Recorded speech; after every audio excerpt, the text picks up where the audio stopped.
Before we get started, as this game is still fairly new, I did want to warn everyone up front that I will be discussing main quest spoilers for Starfield.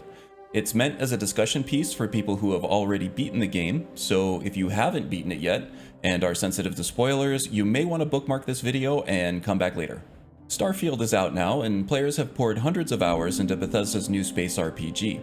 We've played through the main quest line, built custom ships and outposts, maybe fell in love, and have tried out the novel new Game Plus system. Game director Todd Howard has told us that he expects players to be playing this game for years to come. But what are we going to be doing in the game, and why? Having seen most of what the game has to offer, one has to ask, what's the endgame here? I think to better understand the endgame, we need to look at where we're starting.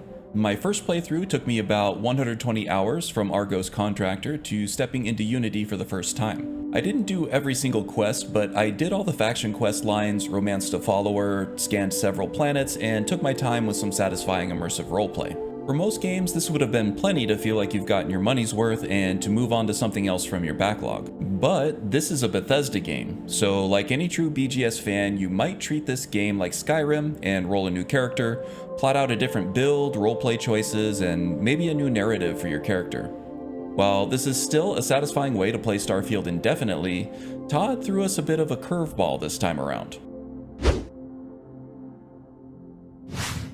With this release, Bethesda shipped an excellent New Game Plus mode. Each time you step through the Unity, you are placed into a new universe with a new timeline, an upgraded starborn ship and spacesuit, and a small chance that something strange will happen.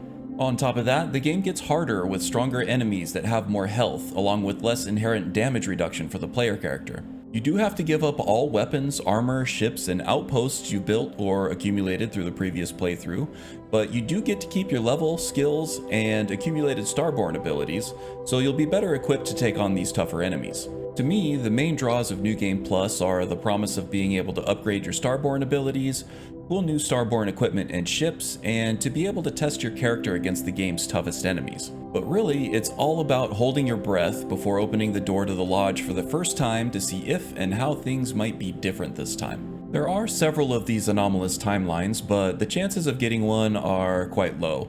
I've only gotten one in 7 trips through the Unity at this point, but it was awesome. For New Game Plus, you can choose to skip the main storyline in favor of focusing on tracking down temple powers and artifact pieces in order to step through the armillary again as soon as possible. Or you can slow down, smell the roses, and experience the story again, maybe making new decisions this time around. So what is the endgame here then?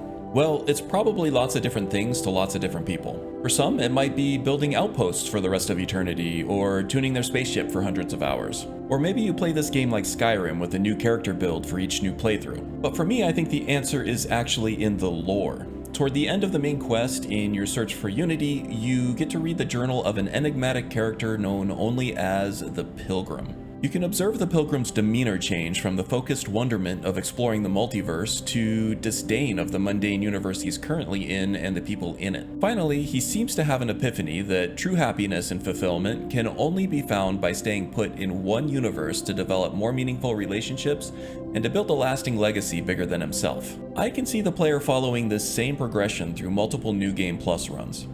Playing methodically through the main quest for the first time, then more rapidly cycling through New Game Plus runs until you realize that the only way to build something meaningful and lasting is to stay in one universe. This leads me to believe that this was how the endgame was designed and meant to be played. Take your time through the main quest, blast through New Game Plus, slowing down when you run into something new and interesting, and finally settling down in one universe to build lasting, meaningful relationships, outposts, ships, and gather gear. Now, this is by no means how everyone will approach Starfield's endgame, and I'm not even saying this is how you should approach it. It's just how I've approached it, how it makes most sense to me, and how I think it was designed to be approached. So if you're happy indulging your restart-itis with a new character, or can't fathom giving up your fleet of custom ships to explore New Game Plus, then by all means, follow your bliss. It's your game and your sandbox. But me? I have a multiverse to explore.